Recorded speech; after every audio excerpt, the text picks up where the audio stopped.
¿Qué tal? Muy buenas noches y bienvenidos a la entrevista de la semana. Una entrevista en la que hoy vamos a abordar un tema que está de actualidad y que va a resultar seguro muy interesante a los vecinos de Aracena, muy especialmente a los que forman parte de la comunidad educativa y a los padres que tienen niños en edad escolar.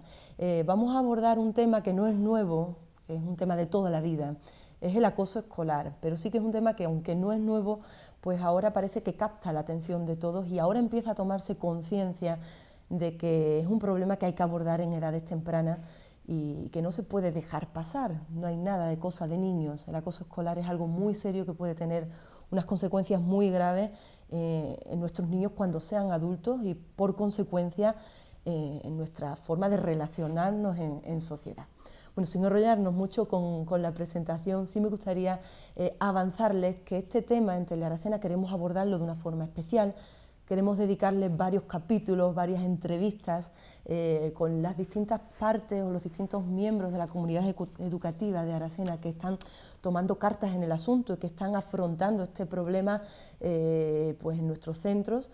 Y vamos a ir teniendo aquí en Telearacena progresivamente pues esa serie de entrevistas. Pero sí hoy queríamos hacer, a modo de presentación y de introducción, una entrevista a fondo, más global sobre este tema, sin puntualizar tanto aquí en Aracena y en la problemática de Aracena, sino a nivel global, con una persona que lleva ya una trayectoria en el tratamiento del acoso escolar desde la perspectiva psicológica.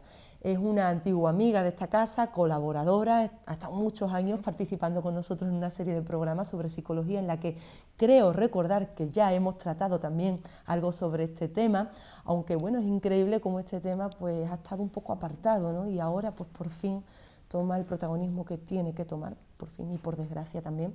Pero bueno, es importante que pongamos un poco la mirada sobre él. Esta antigua amiga es Lola Pavón, psicóloga, conocida por muchos en Aracena, pues siempre por su implicación precisamente con los centros educativos, con las escuelas de familia, y bueno, pues porque tiene aquí su consulta en Aracena y tiene una larga trayectoria en temas de acoso escolar y en tratamiento pues tanto de familia, de niños y adultos, en todas las etapas, ¿no?, psicológicas del ser humano. Lola Pavón, buenas noches. Buenas noches, Loli. Bienvenida de nuevo. Aquí encantada, como en casa. Estamos como en casa y bueno, es un lujo tenerte porque bueno, es verdad que este tema quizás no lo habíamos tratado antes o muy ligeramente, pero es un tema que a todos nos está preocupando y es que es para preocuparse. Es un tema serio que toma actualidad ahora en los medios de comunicación, pero que existe de toda la vida y que por fin tomamos un poquito cartas en el asunto y empieza a movilizarse una conciencia de que esto hay que atajarlo y esto hay que tratarlo ya. No podemos dejar pasar la problemática del acoso escolar como si fuese pues algo normal, ¿no? Lola, vamos a ver cómo abordamos esto, que es muy amplio y que bueno, pues que como decía, pues gana una actualidad. No sabemos por qué ahora estamos todos poniendo la mirada sobre este tema. ¿Realmente tenemos datos preocupantes? Pues bueno, Loli, efectivamente, como tú dices, este es un tema que no es nuevo, es de hace ya, de siempre, pero que sea de siempre no quiere decir que no haya que prestarle atención. Y yo creo que es un tema relevante porque ya en los últimos años pues hemos tenido casos graves en donde hay niños que se han suicidado por este tema, ¿no? Sin querer poner el alarmismo, ¿no? Pero es verdad que con los últimos casos que ha habido, el caso de Diego, el niño madrileño, que fue en el octubre del año pasado, pues como que de alguna manera ya se ha movilizado esto y como que ya hay que hacer algo, ¿no? De hecho, bueno, es un tema relativamente reciente en lo que es la visibilización del asunto, ¿no? Porque aunque es un tema de siempre, pero la importancia que tiene y el riesgo para la salud y el equilibrio y el desarrollo socioafectivo, emocional de los niños, todo este tema, no se ha visto hasta hace muy pocos años. Estamos hablando de 2005, 2006, 2007, que es donde se hacen los primeros estudios así, digamos, más importantes a nivel nacional, incluso europeo, y ya se detecta que la incidencia de acoso es muy alta. O sea, estamos hablando en torno a un 30% de niños que están acosados en un estudio nacional que se llama el Informe Cisneros, que quien quiera puede tener acceso a él porque está en internet, y que se ha ido actualizando anualmente. Entonces, claro, los datos ya son preocupantes. Estamos hablando de que un 30% de los niños están sufriendo acoso y que además ese acoso correlaciona en alta probabilidad con síntomas como son el estrés postraumático, ideaciones suicidas, depresión, ansiedad, etcétera, etcétera, etcétera. Con lo cual ya estamos hablando de un tema de salud, de salud. Entonces, claro, ya no hay opción de no abordarlo, porque son muchos los niños que tenemos. Y Andalucía en concreto tiene el problema, digamos, como en la punta del iceberg a nivel nacional, ¿no? O sea, sí, nosotros, la comunidad andaluza está en torno al 30%, es la que lidera a nivel nacional el índice de acoso escolar. Y bueno, seguido de País Vasco, Navarra, Asturias.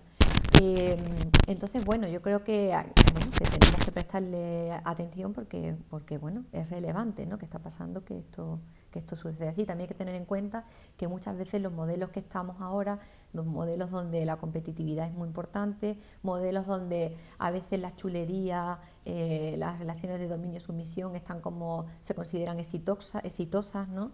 Entonces, bueno, pues eso hay que tenerlo en cuenta porque los modelos sociales de relación influyen en que se puedan dar esto. O sea, el acoso no es solo un problema escolar, es un problema social que hay que abordar desde todos los ámbitos. Por eso es un tema tan amplio. Pero los datos nos están dando indicadores que nos obligan a prestarle atención. Ya no se puede normalizar este asunto. ¿Entra el acoso escolar un poco en competencia con la normalización de los tratos despreciativos entre los niños o los tratos que ahora llamamos de acoso, pero que hasta ahora pues hemos llamado, bueno, pues que esto es normal entre niños, es normal que en el colegio te pongan un mote, es normal que se metan contigo porque estudias o porque claro, eres el empollón de la clase, ¿no? O sea, eso que hasta ahora se ha visto con total normalidad y que aún se intenta justificar, ¿no?, con esa normalidad, pues hay que marcar ahí esa línea, ¿no? Y en eso hay un mensaje un poco de la forma que se está trabajando en cuanto a la tolerancia cero, ¿no? Sí. De hecho, ahora mismo esa es como la filosofía de base en cuanto a esta temática, porque efectivamente si decimos por normal como frecuente, es que es frecuente, pero que sea normal no quiere decir que no implique unas consecuencias que son muy negativas. Entonces, ¿qué pasa? Yo esto lo asemejo un poco a lo que ha pasado con la violencia de género. Antes era normal que una persona le dijera a otra cómo tiene que vestir, dónde puede salir, qué tiene que hacer,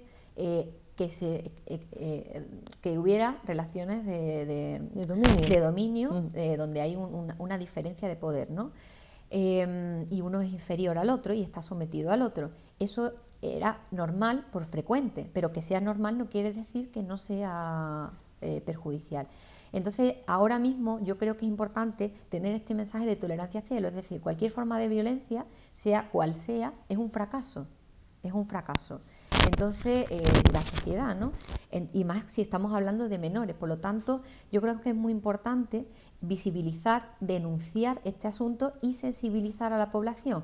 El que te pongan un mote no es algo que no sea dañino, de hecho, eso es uno de los factores que más se dan en las aulas y además que más incidencia tiene también en los niños, ¿no? Como que el acoso muchas veces, a mí me llegan casos a la consulta que dicen que sí, esto empezó cuando yo entré en la primaria porque me decían rata o me decían tarro o me decían no sé qué, y eso luego tuvo muchas otras consecuencias, ¿no? Entonces, bueno, no se puede normalizar y por normalizar ya no entender que es algo importante de abordar.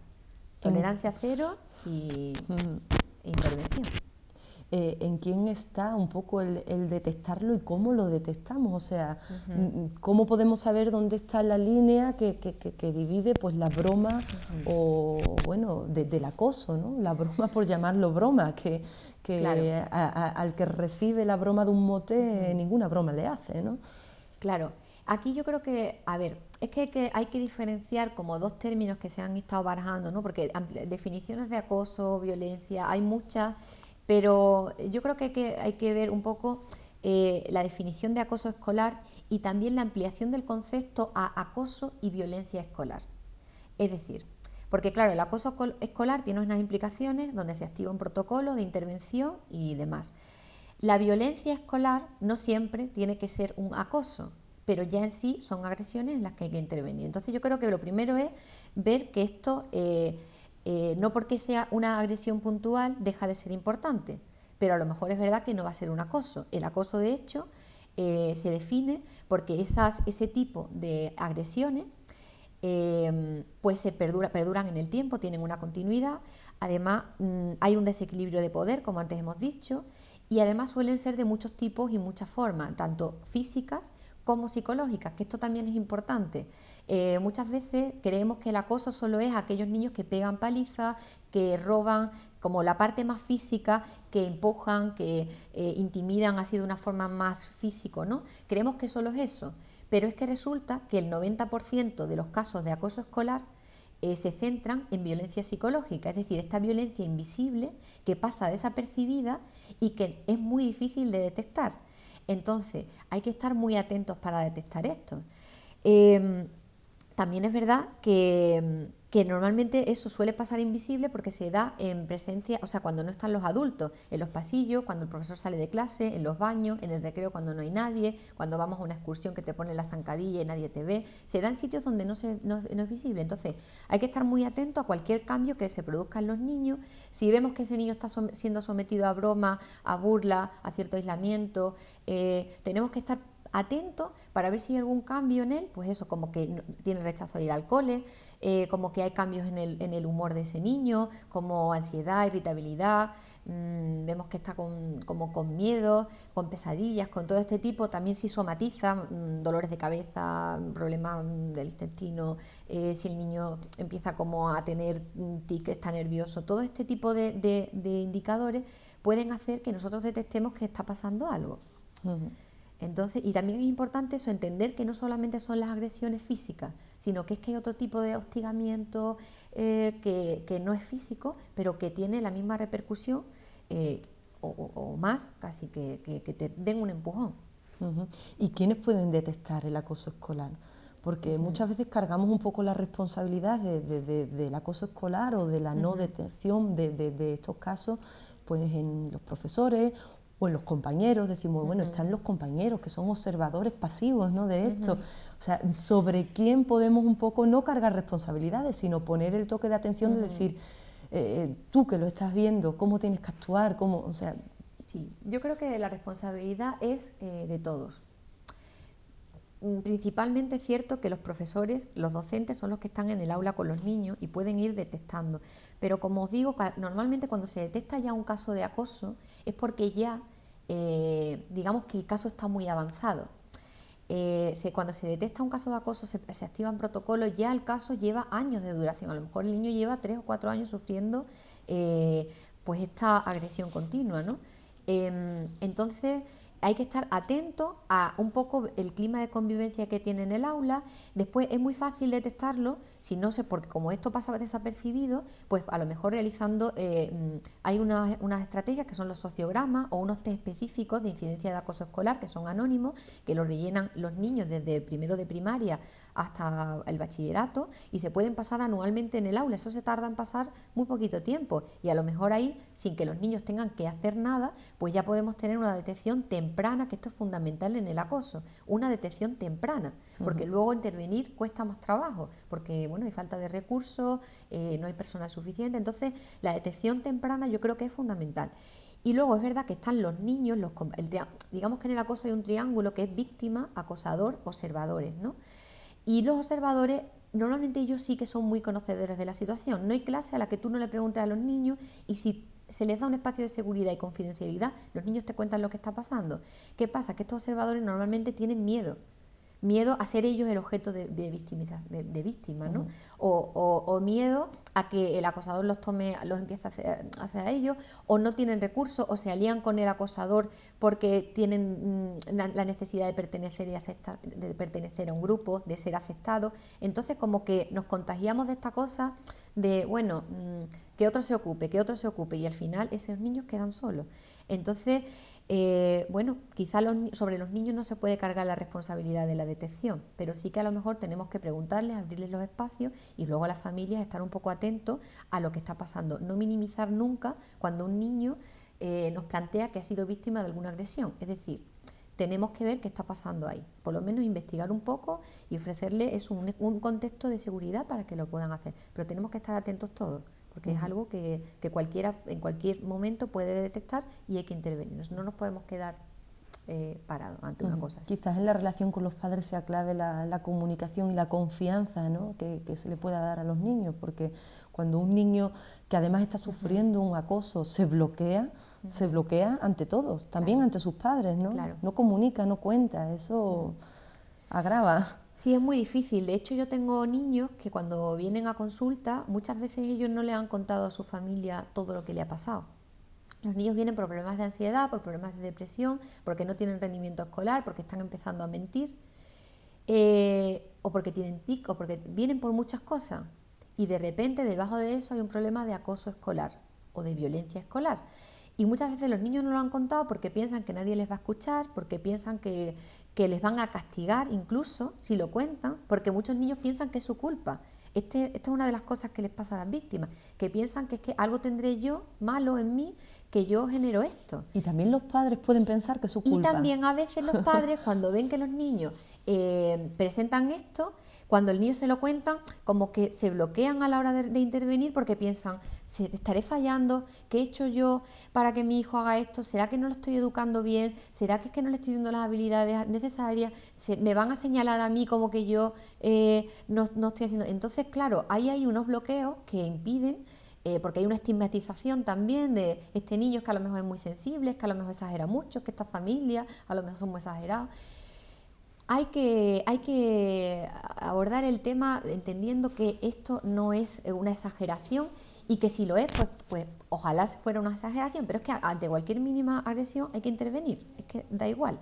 Entonces sí, a veces se produce ahí un bloqueo por temas de ¿será mi culpa? Esto hay que abordarlo. ¿Y cómo es, o sea, cuál es la mejor forma de abordarlo en ese sentido de que se produzcan las culpabilidades? O sea, ¿hacia dónde hay que ir? ¿Hay que ir directamente al acosador? ¿Hay que trabajar en los dos? ¿Hay que un poco cuál es el procedimiento, la forma de actuar? Y quizás, bueno, nos estamos precipitando ya sobre el procedimiento, no quizás hay que entrar en otros aspectos, ¿no? Los perfiles, ¿no? Aunque tampoco hay que encasillar en perfiles, porque esto se está dando, se están dando casos de acoso en perfiles que se repiten y en casos que no imaginas, ¿no? O sea, es verdad que hay algunos perfiles de lo que es la víctima, de lo que es el acosador, de lo que es el observador, pero es verdad que el acoso se puede dar a cualquier niño, que cualquier niño puede llegar al punto de convertirse en acosador en algún momento dado o de ejercer violencia sobre otro, y que cualquier niño se puede ver en una situación de observador.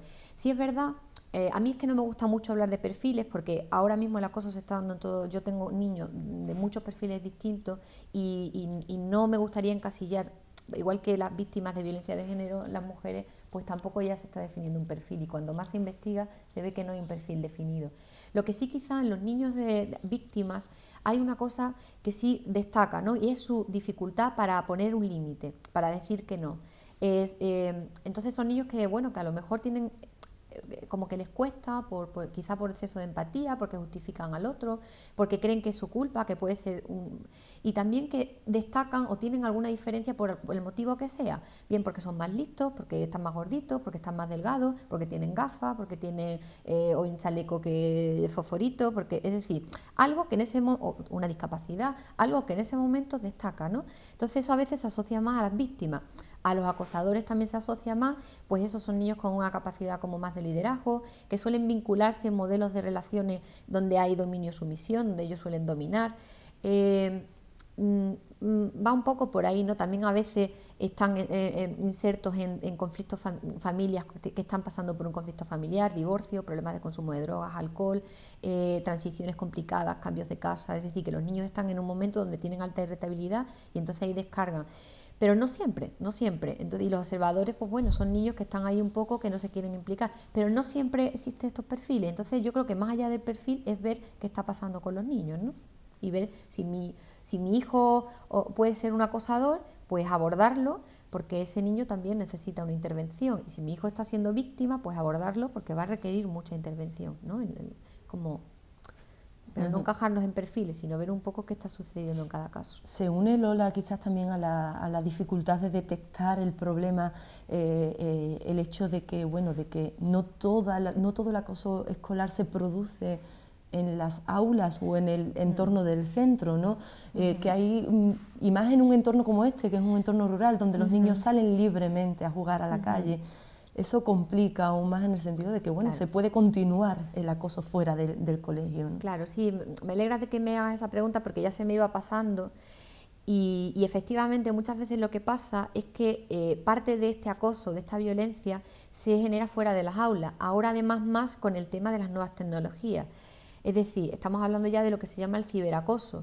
Ya el acoso no acaba solo en el aula, sino que el niño sale del aula y de repente recibe un mensaje en el que le dicen: sé que estás en el parque y sé que no sé qué, te estamos vigilando. Y si mañana no haces lo que nosotros te digamos, pues vas a tener una consecuencia. Entonces, o utilizan fotos de los niños distorsionados y le ponen broma. Vamos, eso lo he tenido yo en mi consulta. Niños que me han traído fotos y han dicho: mira la foto que han colgado de mí en el grupo de no sé qué, que no sé cuánto. Y son fotos humillantes. O sobre la familia, dicen cosas que los niños no han dicho, es decir, generan una sensación de hostigamiento general hasta el punto de que el niño lo que quiere es desaparecer, porque ya no solo se da en el cole, sino que es que sale del cole y efectivamente el niño sigue en alerta continua y además nadie parece que se esté dando cuenta, ¿no? Entonces es fundamental la supervisión de todos por ejemplo, de todos estos aparatos y demás, que los niños no usen aparatos individuales, sino que los padres tengan acceso, por lo menos en las primeras etapas, por lo menos hasta los 13, 14 años, no es bueno que un niño tenga absoluto, sobre todo cuando estamos viendo que puede ser objeto de algún tipo de acoso, porque se extiende y efectivamente los niños aquí en un entorno rural es que es muy difícil no encontrarte con la persona que te está agrediendo en el cole, es muy muy difícil, es que sales al paseo y está todo el mundo. O sea, vas al parque y está todo el mundo. Y ahí continúa el acoso escolar. Continúa. O en el transporte escolar. Sí, en el autobús. O en las clases de catequesis. O las clases, sí, es o sea, que, o en las clases de música, o en las deportivas, a los niños, es que los niños a veces se empiezan a perder las aficiones que tienen, porque ya lo único que pueden hacer es esquivar toda esa avalancha de agresiones que reciben continuamente. O sea, es una cosa bastante... Lo que no puede pasar es que digan, bueno, es que esto no se ha producido en el centro escolar, que a veces eso pasa, que como no se está produciendo en el centro, nosotros no podemos intervenir. Si no se produce en el centro, por lo menos dentro del centro hay que hacer una supervisión, hay que ver un poco qué está pasando, porque esos niños están conviviendo ahí, entonces, bueno... Y conviven muchas horas, además, que pues, quizás... La mayor parte del tiempo. Entonces es importante entender que el acoso ya no solo en el colegio, sino que también se da fuera. Aunque la intervención pueda ser distinta, también hay que tenerlo en cuenta. Dentro del aula, si se está produciendo fuera, supervisarlo también dentro. Si hablamos de las consecuencias del acoso, antes, al principio lo comentaba yo así un poco a la ligera, ¿no?, en la presentación, de cómo el acoso puede tener unas consecuencias luego a largo plazo. Y bueno, tú en tu consulta tratas niños y tratas adultos y ves en adultos, lo has comentado antes, ¿no?, esos rasgos de, pues que le vienen marcados desde la infancia y desde el colegio, ¿no? Sí. Y todos tenemos también mucho en nuestra cabeza episodios del colegio que nos han marcado, ¿no? O sea, hasta qué punto la consecuencia puede extenderse, ¿no? Sí, es importante entender eso, que las consecuencias son en el momento, porque los niños van a tener pues una alta probabilidad, como hemos dicho antes, de padecer ansiedades, depresión, somatizaciones, ideaciones suicidas, trastorno por estrés postraumático, cambios en la personalidad, disminución de la autoestima, la imagen, hay como que se genera un desprecio a la propia identidad, una imagen negativa de sí mismo. Es decir, ya en sí el niño va a estar totalmente, hay una deformación del proceso de socialización del niño, va a estar más desconfiado, va a tener miedo a ir a determinados sitios. Es decir, las consecuencias en el momento ya son importantes, pero es verdad, yo que trabajo con adultos,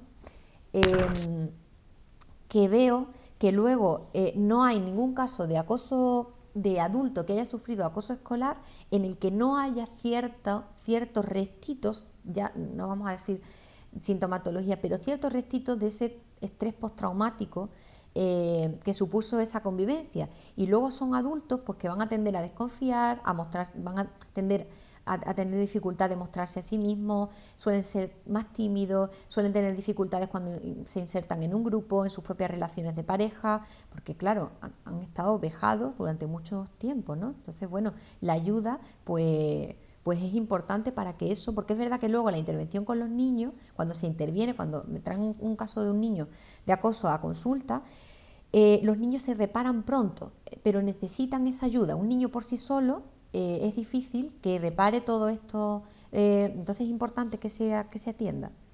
Luego se reparan, pero si no, las consecuencias son a muy largo plazo, no solo a corto plazo. Y se repara tanto el acosado como el acosador, porque hemos hablado un poco de que probablemente, y en muchos perfiles se da, que el acosador tiene pues un entorno que le está llevando un poco a esas actitudes negativas, ¿no? O sea que hay que trabajar para evitar esas consecuencias posteriores o para minimizarlas. Hay que trabajar un poco en las dos partes, ¿no? También. Pues sí, Loli, evidentemente con el acosador también hay que hacer un trabajo, porque son niños que se acostumbran a vincularse desde un modelo de dominancia-sumisión. Entonces, es claro, con este modelo, cuando tú estás en situación de poder, pues consigues cosas. Los otros hacen lo que tú quieres, puedes manipular, tienes una baja tolerancia a la frustración porque normalmente consigues lo que quieres a costa de lo que sea. Entonces ese modelo genera poca falta de empatía, porque como que uno está más en lo que uno quiere y ya está. Entonces ese modelo se puede generalizar a otras relaciones, ¿no? Y convertirse en adultos, pues bueno, pues que pueden tender a delinquir, que pueden ser jefes acosadores o parejas maltratadoras. Entonces es importante que con el acosador se trabaje también un poco esa parte emocional. Primero ver por qué ese niño tiene tanta rabia, ¿no? O tanta necesidad de descargar sobre otro, ver su propia historia y luego darle otros modelos de relación, ¿no? Que los niños en realidad luego también se reparan. Yo también tengo en la consulta niños acosadores y bueno, se hace un poco ese trabajo porque son niños que no tienen otra forma de relacionarse, entonces hay que intervenir porque si no se generaliza, tenemos el riesgo de que se generalice y se prolongue. Los padres que somos protectores de nuestros hijos y que somos justificadores de todo lo que hacen, quizás los padres de los acosadores en ese sentido tienen que tomar mucho esa conciencia de que rehabilitar a sus hijos en ese momento, en esa edad temprana, en la que bueno, pues está empezando su hijo a crear, ¿no? En ese tipo de relaciones, es clave, ¿no? Para evitar problemas más graves en el futuro, ¿no? Pues sí, yo creo que los padres quizás de los acosadores, intentan esconder, proteger, quitar importancia a lo que su hijo hace, en fin, es clave ahí. Ten en cuenta que esto para una familia se puede vivir, claro, es difícil asumir que un hijo tuyo, una hija, está acosando, agrediendo a otro. Yo creo que eso es algo totalmente comprensible.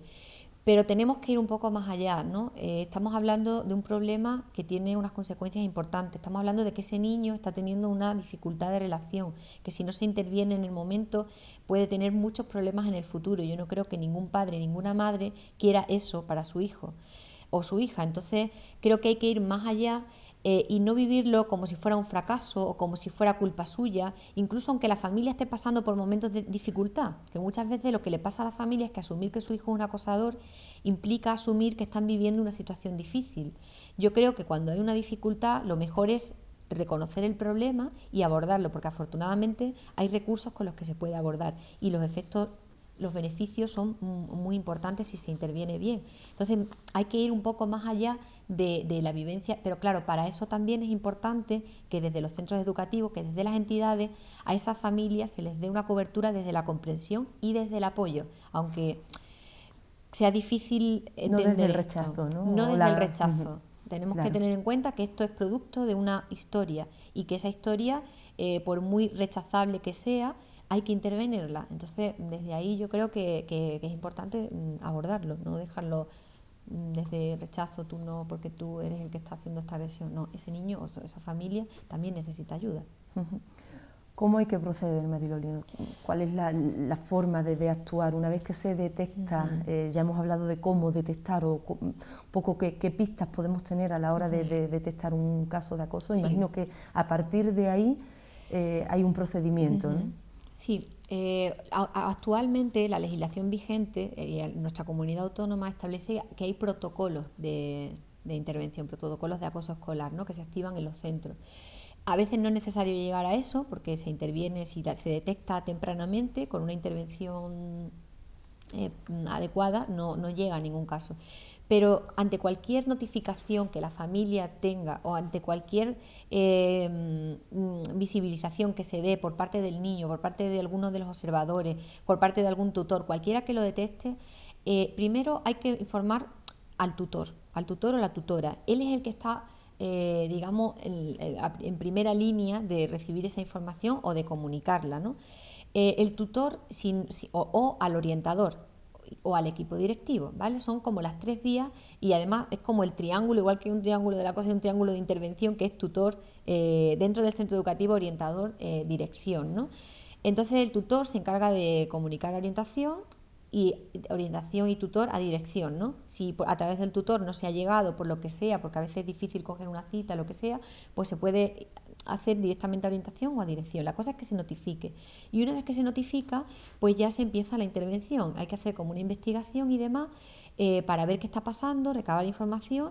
Y aquí sí que es importante tomar algunas medidas porque, claro, a veces se inician procesos de mediación o se empiezan procesos como de reparación del acosador al acosado.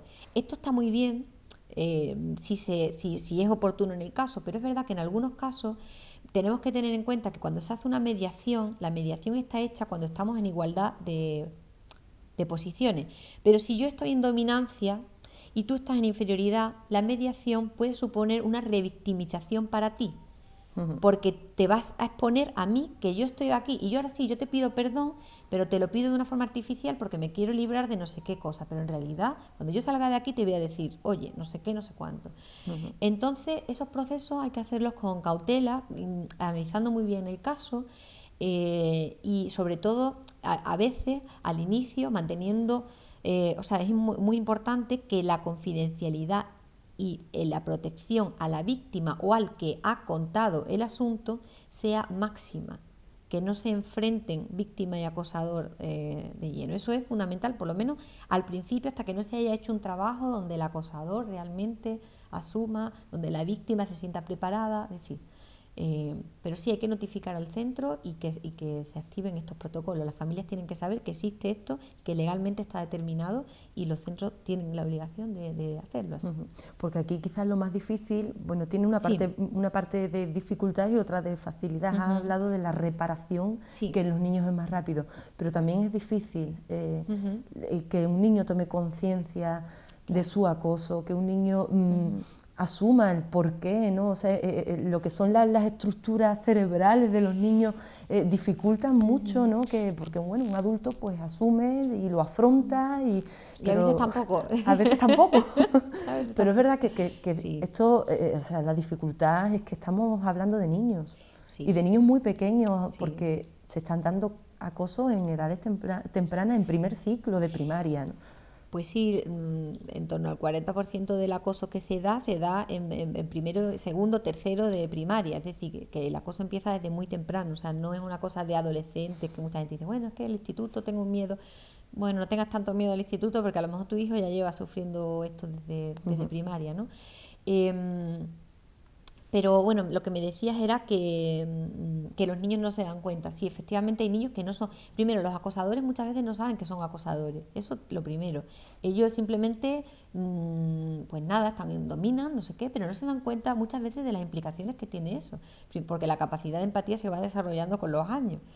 Y luego los que son víctimas tampoco saben que eso se llama acoso escolar, ni que eso es una agresión, ni nada. Piensan que es que a ellos les pasa algo y que lo que hablábamos antes, que es que a lo mejor ellos no lo están haciendo bien y que ellos a lo mejor son el problema. Entonces ellos, como que si encima lo dicen, piensan que es que están haciendo algo mal. Entonces los niños no son conscientes. Por eso son tan importantes las campañas de visibilización y sensibilización, para que los niños digan, ¡ah, esto es acoso! Pero esto pasaba antes con las mujeres maltratadas. La mujer decía, bueno, es que es normal que el hombre venga a casa y me pegue porque no está la comida caliente.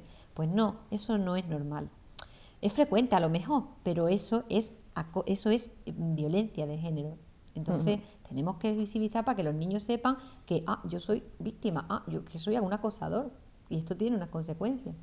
Hay que ponerle nombre. Ese es el otro camino, digamos, para afrontar este problema, ¿no? Bueno, existe el procedimiento, el protocolo legal, digamos, o el procedimiento oficial de actuación que hay que seguir cuando se produce el caso, pero hay otro camino, que es el de la prevención. ¿Por dónde hay que trabajar ahí? Si no se hace, a ver, los protocolos están muy bien. El problema es que es verdad que tampoco hay muchos recursos. Estamos hablando, el otro día leí un artículo y es que estamos hablando de que hay un orientador en los institutos de media por cada 700 alumnos y un orientador en los colegios de primaria infantil por cada 3.000 alumnos. Si estamos hablando de que hay un 30% de niños acosados, es que en un colegio de 1.000 niños, ¿cuántos niños están? ¿Cuántos protocolos habría que abrir? Es decir, es que el protocolo está muy bien, pero hay que hacer un trabajo previo que es, pues efectivamente, pues trabajo de educación emocional, de inteligencia emocional, de gestión de conflictos, de habilidades sociales, de formación a profesores, de formación a padres, de orientaciones, de ver qué hacer, de que la comunidad educativa en todos sus ámbitos se implique en este tema y que finalmente generemos modelos de relación y de convivencia sanos, positivos, y que no se basen en violencia, ¿no? Si eso no se hace, el protocolo es insuficiente.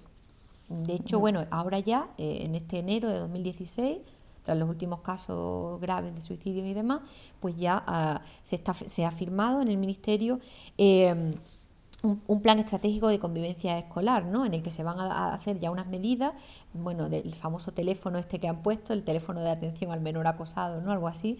Pero bueno, eso tampoco sería la solución porque eso ya se da cuando el menor está siendo acosado. En ese plan se están ya integrando estas actividades como parte del proceso de intervención. Entonces yo creo que ya hay mucha conciencia de que si no se hace ese paso, el protocolo en sí no es suficiente.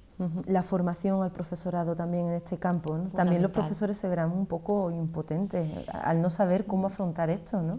Sí. Que cargar también la responsabilidad al profesorado, a los docentes de esto, es un poco injusto en el sentido de que no están recibiendo la formación que deberían recibir para poderlo afrontar, ¿no? Sí, a veces también están sobrecargados porque las aulas son numerosas, es difícil supervisar todo el rato. Yo entiendo que la labor del docente es difícil, por eso hay que ayudarles, proporcionar los recursos que se puedan y formarlos muy bien para que sepan detectar y sepan intervenir, que a veces es que tampoco saben cómo intervenir ante un caso como esto. Es fundamental que los profesores se sientan con recursos, porque si tú no tienes recursos vas a tender a decir, bueno, es que a ver si se resuelve con el tiempo. Eludir un poco. Claro, porque tú te ves sin recursos y desbordado a lo mejor, ¿no? Entonces muchos profesores también tienen muchos niveles de estrés porque efectivamente ven casos que se sienten incapaces de abordar, ¿no? Y claro, luego pues eso genera bloqueos en la intervención adecuada porque ya la intervención se está, pero claro, hay que ayudar al profesorado. No nos podemos poner a culpabilizarlo porque ellos lo que necesitan también es ayuda para poder intervenir. Bueno, esto es un trabajo de todos, eso sí es lo que estamos viendo. Tenemos un poco quizás la suerte de que quizás al hilo un poco de la importancia que está tomando este tema y de la conciencia que se está tomando sobre él, has hablado de ese plan nacional que se está empezando a poner en marcha, que creo que va a beneficiar a todos, pero también los movimientos de las propias comunidades educativas y los pasos que podamos ir dando nosotros desde aquí, desde Aracena, desde nuestros colegios, son importantes, ¿no? Y ahí también tenemos un trabajo que hacer, ¿no? Sí, yo creo que es fundamental. De hecho, aquí ya estamos viendo, precisamente con este programa que ya estáis haciendo, que ya bueno, pues se ha hecho, sé de primera mano que ya se está haciendo una evaluación de la incidencia en los centros de aquí de Aracena, sé que el ayuntamiento está muy implicado, sé que los centros educativos están poniendo de su parte, es decir, yo creo que ya se está tomando conciencia, vosotros estáis haciendo este trabajo que precisamente lo que hace es visibilizar lo que está pasando. Entonces hay muchas guías en internet. Yo sí invito a que la gente investiga. Tú pon guía para padres, guía para profesores del acoso escolar, hay materiales estupendos que es muy fácil acceder. Entonces que la gente se informe. Y sí, al final, como decía José Antonio Marina, ¿no? Creo que era el que decía que educar es función de una tribu, ¿no? Entonces tenemos que intervenir todos para poder hacer que estos problemas no se conviertan en algo perdurable en el tiempo, sino que se intervenga y se resuelva, se repare. Bueno, pues como bien sabe Lola Pavón, pues ya se está trabajando en los colegios. Desde el AMPADER, José Nogales ha tomado la iniciativa de hacer un proyecto o un plan que se va a iniciar ya en breve, ¿no? Y ya se está iniciando, de hecho, con esas encuestas, pues para empezar a abordar este tema y llevarlo a todos los miembros de la comunidad educativa, a los padres, a los profesores, y bueno, pues vamos a ir dando pasos en este sentido, y aquí en Tele Aracena vamos a intentar hacer un poco ese seguimiento, ¿no? Con los responsables de estos equipos de trabajo, ¿no? Frente al acoso escolar, para ir abordando poco a poco este tema y que llegue a todos, ¿no? Que todos tomemos conciencia y parte, ¿no? de este asunto. Yo creo que, bueno, es muy difícil que nos quede claro todo en cuanto al acoso escolar, pero bueno, esta introducción nos ha ayudado mucho a poner un poco primero las bases, ¿no? de qué es el acoso escolar, cómo podemos detectarlo, qué procedimientos hay que seguir y sobre todo, bueno, pues esa llamada de atención, ¿no? A que no podemos echar la mirada atrás, ¿no? ni hacer vista gorda. Cuando vemos que un niño en el colegio pues está sufriendo de alguna manera, el más mínimo síntoma, que tú has dicho eso, que hay síntomas muy claros, ¿no? Sí, hay que escuchar a los niños.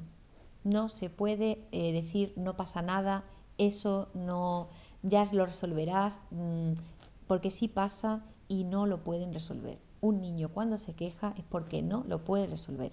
Así que si algún mensaje yo quiero dejar hoy claro es que hay que escuchar a los niños y ayudarle. Es nuestra obligación. Ese es el mensaje que hay que dejar. Sí, a los niños hay que escucharlos. Sí. De hecho, vamos a dar charlas ya de escuelas de familia y vamos a trabajar el principio, es el reconocimiento de las necesidades y los sentimientos de los niños. Hay que escucharlos y tomarlos en serio. Cuando un niño habla es porque algo está pasando. Y hay que potenciar la comunicación con nuestros hijos, ¿no? Sí.